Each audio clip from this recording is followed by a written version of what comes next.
Hello everyone, good morning to all of you and welcome to online study point. दोस्तों, आज है 27 अप्रैल और आज के इस वीडियो में हम 27 अप्रैल से रिलेटेड करंट अफेयर के सभी इंपॉर्टेंट क्वेश्चन को कवर करने वाले हैं। तो यदि आप लोगों को इस वीडियो की पीडीएफ चाहिए तो आप हमारे इस मोबाइल एप्लीकेशन को भी इंस्टॉल कर सकते हैं, जिसमें आप लोगों को डेली क्विज, फ्री पीडीएफ और प्रतिदिन के करंट अफेयर का ऑडियो भी मिल सकेगा।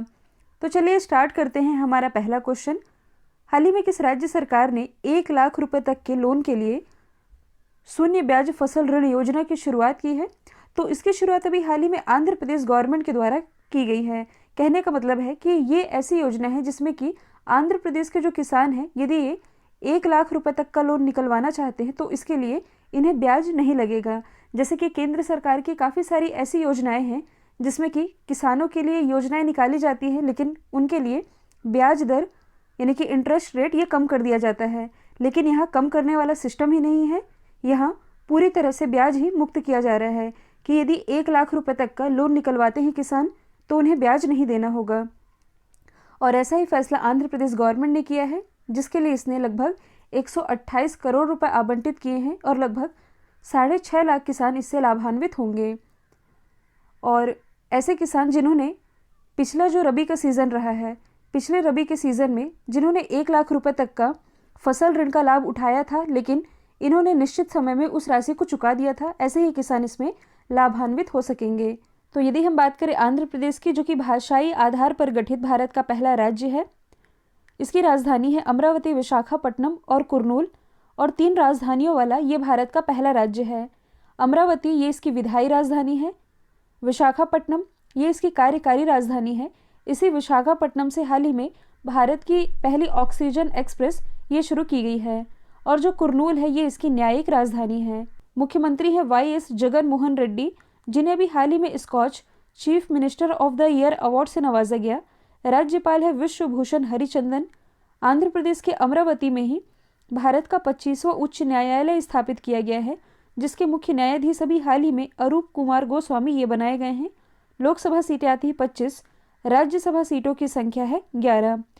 सतीश धवन स्पेस सेंटर ये श्रीहरिकोटा आंध्र प्रदेश में ही है। कोलेरू झील और पुलिकट झील ये आंध्र प्रदेश की झीलें हैं। यदि आप करंट से रिलेट करेंगे तो जो आंध्र प्रदेश है ये फलों के उत्पादन में टॉप पर रहा है, डूइंग बिजनेस इंडेक्स में टॉप पर रहा है। इसके अलावा जेंडर बजट पेश करने वाला भारत का पहला राज्य ये भी आंध्र प्रदेश ही बना है। अगला क्वेश्चन है, हाल ही में केंद्र सरकार ने किस देश से मोबाइल ऑक्सीजन उत्पादन संयंत्रों को एयरलिफ्ट कराने का निर्णय लिया है? तो ऐसा फैसला भी हाल ही में जर्मनी के साथ किया गया है। भारत में ऑक्सीजन की कितनी कमी हो रही है, ऑक्सीजन सिलेंडर की, ये तो आप सभी जानते हैं। हालांकि कई राज्य सरकारों ने अलग अलग स्थानों पर ऑक्सीजन उत्पादन संयंत्र ये स्थापित करने का निर्णय ले लिया है। वैसे भारत की स्थिति काफ़ी बिगड़ते जा रही है। इस बिगड़ते हालात में ऐसा फैसला किया गया है, तो अभी केंद्र सरकार ने जर्मनी से इन ऑक्सीजन उत्पादन संयंत्रों को एयरलिफ्ट कराने का निर्णय लिया है। ये भारत पहुंच भी चुके हैं। तो वैसा यदि देखा जाए तो जर्मनी से 23 ऑक्सीजन उत्पादन संयंत्र ये आ रहे हैं। इसमें कि जो प्रत्येक संयंत्र है इसकी जो कैपेसिटी है ये होगी 40 लीटर ऑक्सीजन प्रति मिनट की, और 2400 लीटर ऑक्सीजन प्रति घंटा उत्पादन करने में ये सक्षम होगी, और यही लाया जा रहा है जर्मनी से। तो यदि हम बात करें जर्मनी की, जो कि एक यूरोपीय कंट्री है, इसकी कैपिटल है बर्लिन, करेंसी है यूरो, और यहाँ की चांसलर कौन है? तो ये है एंजेला मर्केल। हाल ही में फोर्ब्स के द्वारा विश्व की सबसे शक्तिशाली महिलाओं की लिस्ट जारी की गई थी, जिसमें कि एंजेला मर्केल ये रही थी टॉप पर। भारत की तरफ से वित्त मंत्री निर्मला सीतारमण जी ये 41वें स्थान पर रही थी। जर्मनी के जो राष्ट्रपति हैं ये है फ्रैंक वॉल्टर। जर्मनी की सबसे लंबी नदी ये है राइन नदी, और इसी राइन नदी पर विश्व का सबसे व्यस्ततम बंदरगाह जो कि है रॉटरडम बंदरगाह, ये यहीं स्थित है। इसके अलावा जर्मनी के संविधान से भारत ने क्या लिया है? आपातकाल का सिद्धांत। और जर्मनी की जो संसद है ये बुंडस्टैग कहलाती है। इसके अलावा 2 दिन पहले मैंने आप लोगों को बताया था कि हाल ही में भारत ने समुद्री वातावरण में होने वाले जो प्लास्टिक कचरे हैं इसकी समस्या से निपटने के लिए जर्मनी के साथ समझौता किया है। अगला क्वेश्चन है, भारत का सबसे ऊंचाई पर स्थित क्रिकेट स्टेडियम ये कहाँ स्थापित किया जाएगा? तो ये स्थापित किया जाएगा हिमाचल प्रदेश में। और अभी तक सबसे ऊंचाई पर स्थित क्रिकेट स्टेडियम कहाँ था? तो भारत में सबसे अधिक ऊंचाई पर स्थित क्रिकेट स्टेडियम ये इसी हिमाचल प्रदेश के धर्मशाला में था। लेकिन अब इससे भी अधिक ऊंचाई पर स्थित ये जो क्रिकेट स्टेडियम होगा ये अटल टनल जो कि रोहतांग दर्रे में है, इससे करीब 8 किलोमीटर की दूरी पर यह बनाया जाएगा। इसकी बैठक क्षमता 10,000 दर्शकों की होगी, जो कि समुद्र तल से 11,000 फीट ऊपर होगा। और इसका नाम क्या होगा? लाहौल क्रिकेट स्टेडियम, जो कि हिमाचल प्रदेश में बनाया जाना है। तो यदि हम बात करें हिमाचल प्रदेश की, तो इसकी राजधानी है शिमला, मुख्यमंत्री है जयराम ठाकुर, राज्यपाल है बंडारू दत्तात्रेय, लोकसभा सीटें 4, राज्यसभा सीटों की संख्या है 3, नेशनल पार्क है ग्रेट हिमालयन कुल्लू। यदि आप करंट से रिलेट करेंगे तो भारत में पहली बार हींग की खेती ये लाहौल स्पीति में शुरू की गई है। न्यू एजुकेशन पॉलिसी लागू करने वाला भारत का पहला राज्य हिमाचल प्रदेश है। इसके अलावा ई कैबिनेट और ई परिवहन की सुविधा देने वाला पहला राज्य ये भी हिमाचल प्रदेश ही बना है। अब इस क्वेश्चन से आप और कुछ भी रिलेट कर सकते हैं। पूछा जा रहा है कि भारत में सबसे अधिक ऊंचाई पर स्थित, तो आप हिमाचल प्रदेश से ही यदि रिलेट करेंगे तो हिमाचल प्रदेश में स्थित है मनाली। इसी मनाली में भारत का सबसे ऊंचाई पर स्थित स्काई साइकिलिंग ट्रैक ये स्थापित किया गया है, जिसकी जो ऊंचाई है ये लगभग 9,000 फीट है। गुजरात से आप क्या रिलेट कर सकते हैं? तो गुजरात में दुनिया की सबसे ऊंची प्रतिमा स्टैच्यू ऑफ यूनिटी ये स्थित है। गुजरात के नर्मदापुरम जिले के केवड़िया कॉलोनी में स्थित है। इसकी ऊंचाई है 182 मीटर। जम्मू कश्मीर से आप क्या रिलेट कर सकते हैं? तो इसी जम्मू कश्मीर में दुनिया का सबसे ऊंचाई पर स्थित रेलवे ब्रिज ये बनाया गया है। किस नदी पर बनाया गया है? चिनाब नदी पर। अगला क्वेश्चन है विश्व बौद्धिक संपदा दिवस ये कब मनाया गया? तो ये भी हाल ही में 26 अप्रैल को मनाया गया है। और इसे मनाता कौन है? तो जो विश्व बौद्धिक संपदा संगठन है, जिसे आप वर्ल्ड इंटेलेक्चुअल प्रॉपर्टी ऑर्गेनाइजेशन के नाम से जानते हैं, इसके द्वारा ये दिवस मनाया जाता है, जिसकी शुरुआत वर्ष 2000 से की गई थी। इस बार जो ये डे मनाया गया इसकी थीम थी intellectual property and small businesses taking big ideas to market. अब यदि हम बात करें इस संगठन की, तो इसका जो मुख्यालय है ये स्थित है जेनेवा स्विट्जरलैंड में। एग्जाम में कई बार पूछा जाता है। और यदि आप करंट से रिलेट करेंगे तो हाल ही में बौद्धिक संपदा सूचकांक ये भी तो रिलीज़ किया गया है, जिसमें कि भारत की रैंकिंग 40वीं है। इसमें टॉप पर कौन है? अमेरिका। यदि हम बाकी के ऑप्शन को डिस्कस करें तो 22 अप्रैल को मनाया गया है विश्व पृथ्वी दिवस यानी कि वर्ल्ड अर्थ डे। 24 अप्रैल को राष्ट्रीय पंचायती राज दिवस मनाया गया है और 25 अप्रैल को वर्ल्ड मलेरिया डे। अगला क्वेश्चन है हाल ही में नो मास्क नो मूवमेंट अभियान की शुरुआत किस राज्य सरकार ने की है? तो इसकी शुरुआत अभी हाल ही में राजस्थान के द्वारा की गई है। और राजस्थान के जो मुख्यमंत्री हैं अशोक गहलोत, इन्होंने कोरोना के बढ़ते संक्रमण को देखते हुए पूरे राज्य में सख्ती का रुख अपनाते हुए नो मास्क नो मूवमेंट अभियान की शुरुआत कर दी है, ताकि यहाँ लोगों को अवेयर भी किया जाएगा ताकि वो घर से ना निकले। साथ ही इसमें 100 टीमें गठित की गई हैं जो कि सड़कों पर उतरेगी, कॉलोनियों में जाएगी, लोगों को अवेयर करेगी।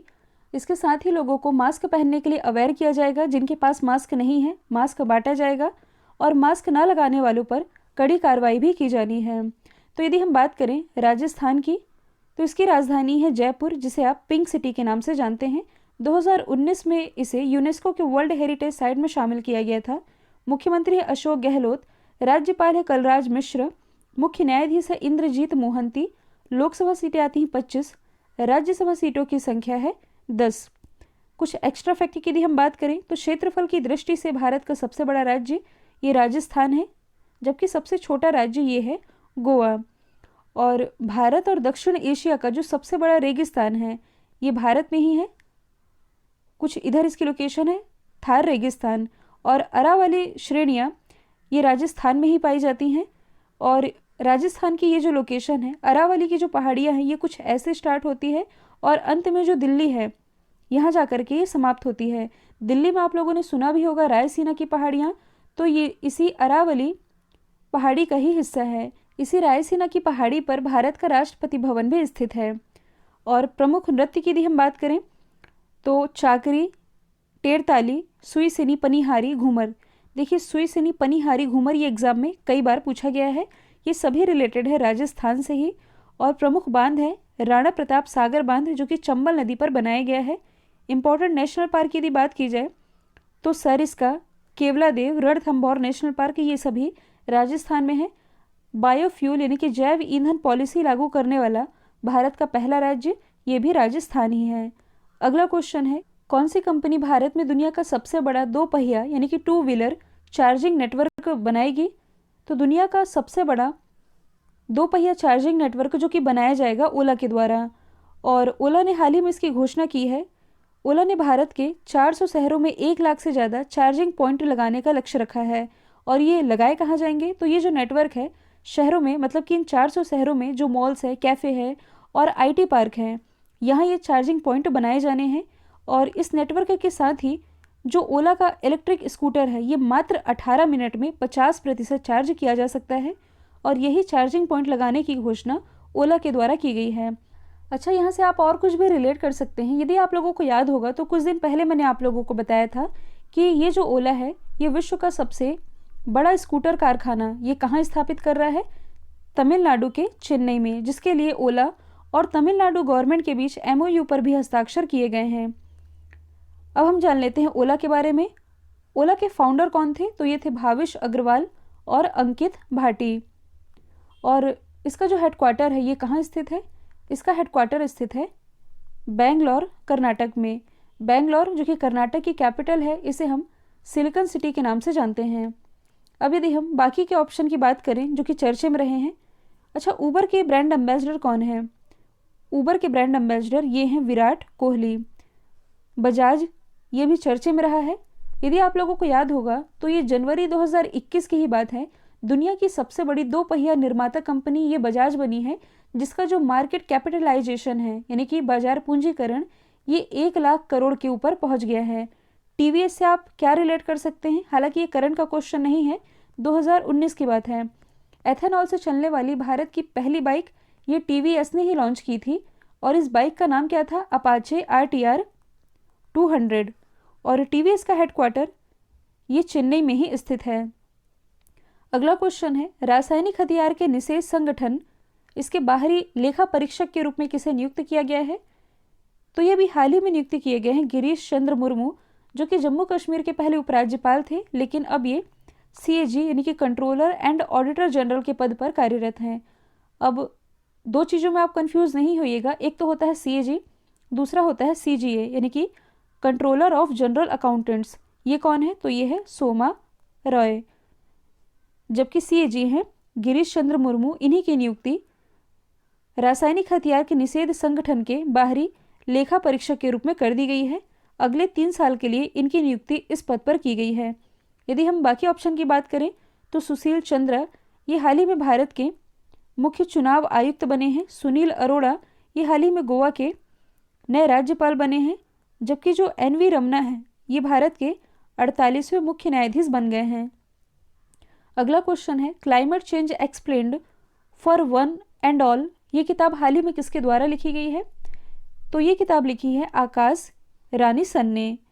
अब यदि हम चर्चे में रहे अदर बुक्स की बात करें जो कि करंट से रिलेटेड है, your best day is today इस किताब को लिखा है अनुपम खेर ने।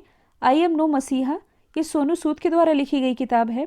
सोनू सूद जिन्हें भी हाल ही में पंजाब का स्टेट आइकन नियुक्त किया गया, इसके अलावा पंजाब में वैक्सीनेशन प्रोग्राम के लिए इन्हें ब्रांड एम्बेसडर भी बनाया गया था। एसर इंडिया इसके भी ब्रांड एम्बेसडर बने, साथ ही UNDP के द्वारा इन्हें ह्यूमैनिटेरियन एक्शन अवार्ड से नवाजा जा चुका है।